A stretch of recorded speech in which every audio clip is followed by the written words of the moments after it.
bottom is the security guard of Athens Academy. It's a demanding, grueling job. Bottom is passionate about his work, the safety of the students, the security of the campus. It's all very, very important to me. Theseus is the dean of Athens Academy. He's just that teacher who wants to be liked. I think we've all had a teacher like that. He wants to be one of the kids. The first character I play is called Hippolyta, and she is the school principal.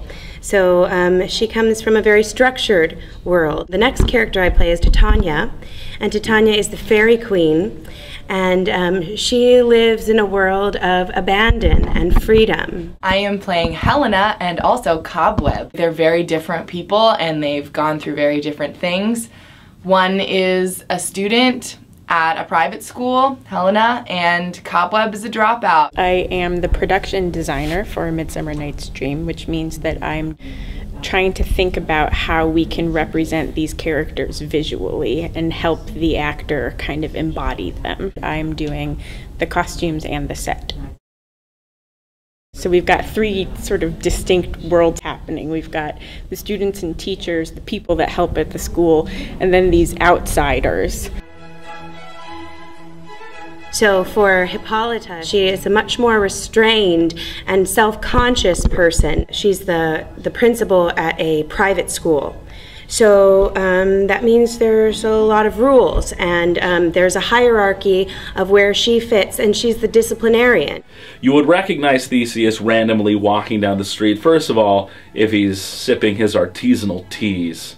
He's also probably going to be the one in the ill-fitting trousers, but who thinks he looks great. He cares so much about the students, and I think that's where it all stems from. He wants to connect with them. In his own mind, he's probably the greatest educator that has ever lived.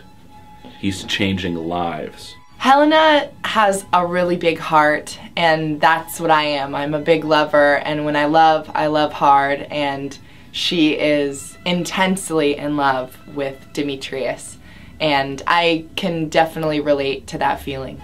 Young love and that passionate love is something that never leaves and is universal. We were looking at TV shows like Gossip Girl and Gilmore Girls, and thinking about what high schoolers would be wearing today, and we liked the idea of school uniforms for these kids that are teenagers. And then thinking about who these people like Theseus and Hippolyta would be, that would be in positions of power over the teenagers, and it really made sense that they would be a principal and a dean, and that Aegeus and Philostrate are teachers at the school.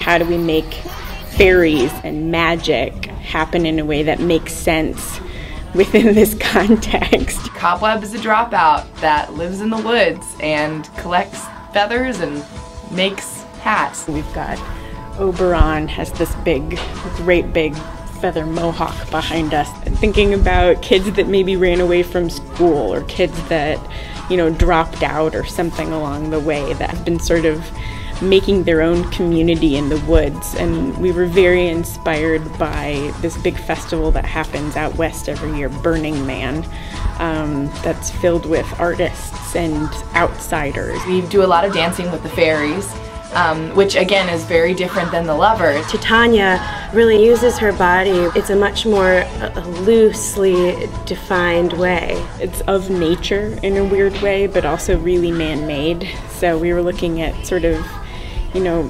movements like punk and steampunk, which is like Gears and Victorian kind of stuff, and kids that would go to clubs and what all that would look like. And I was really actually inspired by a lot of my memories of being in high school and college. In real life, which world do I relate to the most?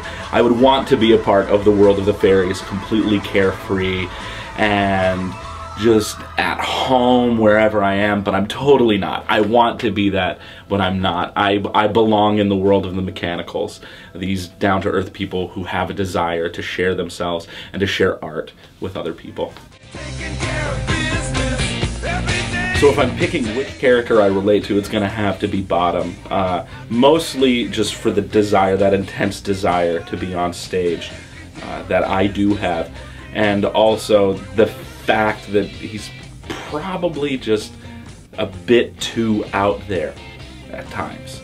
That his energy is too much for some people to handle. We wanted to figure out who the mechanicals were because they're such a big part of the world and such a big part of the show, and it didn't make sense to have people like carpenters and tailors and that sort of thing the way they're described in the original play as part of the world of a school. So we started thinking that, well, you know, schools just aren't students and teachers. There's a lot of people that sort of help things run, and that those maybe are the mechanicals. So we have a lunch lady, we've got like an athletic trainer that would help the coaches coach the teams, we have a janitor, we have a groundskeeper, we have a security guard. So that's sort of where those ideas came from. Bottom is not fancy.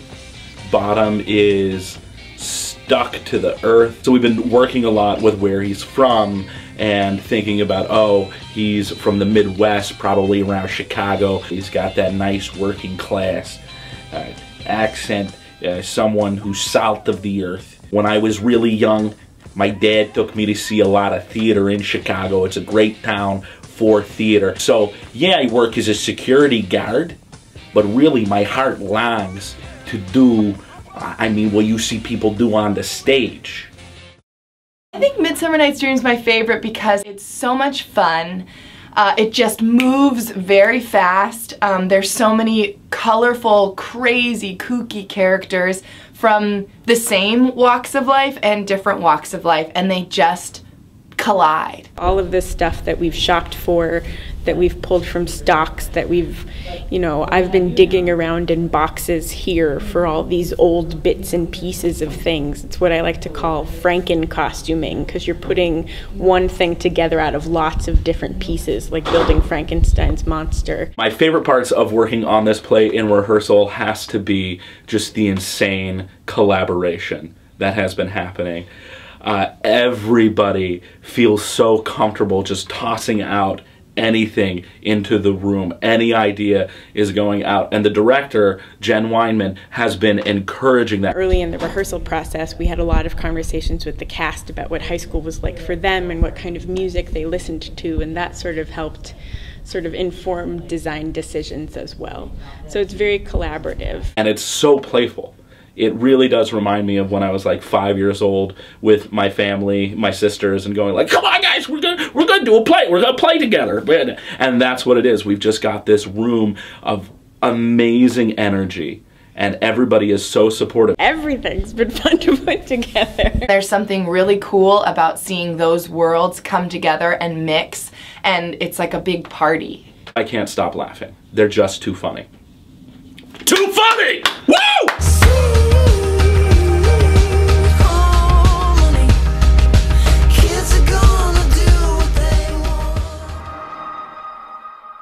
I was